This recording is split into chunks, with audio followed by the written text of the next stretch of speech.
नमस्कार दोस्तों, मैं सलाहुद्दीन नवीद रोशन राय के इस नए अंक में आपका स्वागत करता हूं। दोस्तों, जैसा कि आप जानते हैं कि हम पिछले अंक में पेरेंटिंग स्किल्स की बात कर रहे थे। आज हम उसको लगातार जारी रखते हुए अगले स्किल्स की बात करेंगे, आगे के स्किल्स की बात करेंगे, जो हमें ये बताएंगे कि हमें क्या करना है, नहीं कैसे करना है। हम जो भी कर रहे हैं उसका आउटपुट मैक्सिमम कैसे लें। दोस्तों, थेरेपीज़ एक्टिविटीज़ नहीं है, एक्टिविटीज़ को करने का नाम थेरेपीज़ है। यहाँ पर आज हम इसी पर बात करेंगे। अगर आपने अभी तक हमारा चैनल सब्सक्राइब नहीं किया है तो कृपया सब्सक्राइब करें, लाइक करें, शेयर करें ताकि हम हर उस फैमिली तक पहुँच सकें जिसको हमारी ज़रूरत हो सकती है। हमारे हर नए वीडियो का नोटिफिकेशन पाने के लिए बेल आइकन को ऑल पर प्रेस करें। पिछले एपिसोड में हमने 4 स्किल्स की बात की थी। पेशेंस यानी धैर्य, सब्र, दूसरा गुड ऑब्जर्वर यानी कि अच्छा बारीकी से ऑब्जर्व करने वाला कौशल, तीसरा डिसिप्लिन और चौथा थिंकर यानी सोचने समझने वाला। आपसे अनुरोध है कि अगर आपने हमारा पिछला वीडियो नहीं देखा है तो उसे देखें। हमारे आई बॉक्स में उसका लिंक दिया हुआ है, आप उसको देखें, उसके बाद इस वीडियो को देखें, आप उसको समझ पाएंगे। आज हम बात करेंगे बाकी 4 स्किल्स के बारे में। 5वां जो स्किल है वो है हम एक अच्छे प्लानर बने। प्लानर यानी प्लानिंग करने वाला। हमें क्या करना है, कब करना है, कैसे करना है, क्यों करना है, ये हमें अच्छे से मालूम होना चाहिए। हम उसकी तैयारी बहुत अच्छे से करें और उससे रिलेटेड चाहे वो सामान हो, टेक्निक्स हो या कोई और चीज़ हो, हमें उन सब के बारे में नॉलेज होना चाहिए। हम उसे समझें और उसके बाद उसको इम्प्लीमेंट करें। तो हम एक अच्छे प्लानर होंगे तो बच्चे की ज़रूरत को ध्यान में रखते हुए हम प्लानिंग करेंगे, उसको बनाएंगे ताकि हम बेस्ट आउटपुट ले सकें। तो एक अच्छा प्लानर होना बहुत ज़रूरी है। अच्छे प्लानर के लिए एक वर्ड है स्मार्ट। तो आपको स्मार्ट प्लानर होना होगा। Smart means specific, measurable, realistic, achievable और टाइम बाउंड। ये 5 चीज़ें आपके प्लानिंग में होनी ही चाहिए। अगर ये नहीं होंगी तो आपकी क्वालिटी ख़राब हो जाएगी। तो अगर आप एक स्मार्ट प्लानर बन जाएंगे तो आके आपको मदद मिलेगी। 6वां स्किल है गुड इम्प्लीमेंटर, यानी कि एक अच्छा क्रियान्वयक होना चाहिए। क्रियान्वयक से आशय है कि अपने जो टारगेट है, अपना जो लक्ष्य है, अपना जो ऑब्जेक्टिव है, उसको बेहतरीन तरीके से ज़मीन पर उतारना, उसको अच्छी तरह से परफॉर्म करना ताकि हमें बेहतरीन रिजल्ट्स मिल सकें, बेस्ट रिजल्ट्स मिल सकें।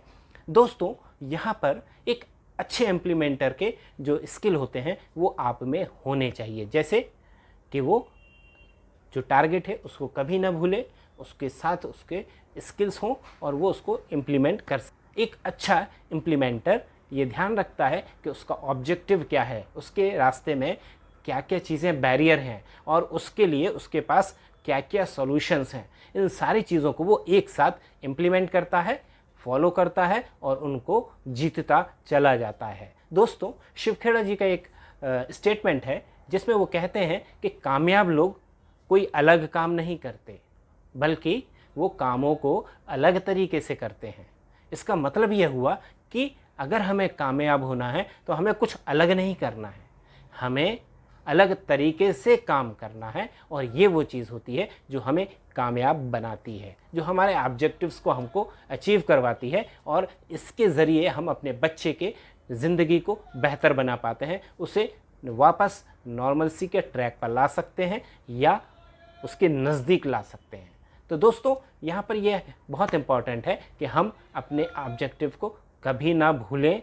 इम्प्लीमेंटेशन पूरी सिंसियरिटी से करें, पूरी ईमानदारी से करें, पूरी मेहनत के साथ करें और उसके लिए पहले से तैयारी करें। जब हम इम्प्लीमेंटेशन करते हैं तो हमारे इम्प्लीमेंटेशन प्रोसेस के दौरान बहुत सारी परेशानियाँ आती हैं, मुश्किलें आती हैं, बच्चा कोऑपरेट नहीं करता, इन्वायरमेंटल फैक्टर्स होते हैं और हमें परेशानी होती है। तो यहाँ पर हमारा एक गुण है जिसे हम कहते हैं फ्लेक्सिबिलिटी। अगर हम फ्लेक्सिबल होंगे तो हम क्रिएटिव भी हो सकते हैं, इनोवेटिव भी हो सकते हैं। और अगर हम क्रिएटिव हैं या इनोवेटिव हैं तो हम अपने ऑब्जेक्ट को पाने के, अपने जो टारगेट है उसको पाने के अलग अलग तरीक़ों के बारे में सोच पाएंगे। ऐसे तरीके जो बच्चे को पसंद होंगे, ऐसे तरीके जो हमें आसानी से काम करने के लिए मदद करेंगे, ऐसे तरीके जिसकी मदद से हम आसानी से अपना काम कर पाएंगे। एक अच्छे इम्प्लीमेंटर के लिए ये ज़रूरी है कि वो क्रिएटिव हो, इनोवेटिव हो, फ्लेक्सिबल हो, साथ ही साथ वो अपने वातावरण से सीखने के लिए हमेशा तैयार रहे। दोस्तों, जैसा कि मैंने अभी बताया कि अगर हम इम्प्लीमेंटेशन के दौरान हमें कोई समस्या आती है तो हम क्या करेंगे, तो मैंने कहा कि हमारे प्लान में फ्लेक्सिबिलिटी होनी चाहिए। मुझे बच्चे को ये सिखाना है तो सिखाना है। अब चाहे मैं ऊपर से शुरू करूं, नीचे से शुरू करूं, दाएं से शुरू करूं या बाएं से शुरू करूं, मतलब कि मैं कैसे भी करूं, हमारा हर प्रयास, हमारी हर कोशिश वहीं पर जाके ख़त्म होनी चाहिए। और ये तभी पॉसिबल होता है जब हम इनोवेटिव हों, क्रिएटिव हों, जब हम सोच सकें कि एक काम को हम कितने तरीक़ों से कर सकते हैं, हम एक स्किल को बढ़ाने के लिए कितने तरीके से कोशिश कर सकते हैं। तो दोस्तों, ये एक वो स्टेज है जहाँ पर हमारी क्रिएटिविटी हमें और बच्चे को बोर नहीं होने देती, हमें हमेशा एक्टिव रखती है, हमें हमेशा ये बताती रहती है कि हम और बेहतर कर सकते हैं। और ये क्रिएटिविटी या इनोवेशन से ही पॉसिबल होता है। लास्ट जो एक स्किल है वो है कि हम ईमानदार, ऑनेस्ट रहें। ऑनेस्ट किस आधार पर, कि हमने जो कोशिश की है क्या वो 100% थी, बच्चे ने जो अचीव किया है क्या वो उस कोशिश के हिसाब से था। अगर हाँ तो हम खुद को भी शाबाशी देंगे, बच्चे को भी शाबाशी देंगे। लेकिन अगर हमने कोशिश ही नहीं करी तो हमें ये एक्सेप्ट करना चाहिए कि हमने कोशिश नहीं करी। तो बच्चा कहाँ से सीखेगा, बच्चे में इम्प्रूवमेंट कहाँ से होगा।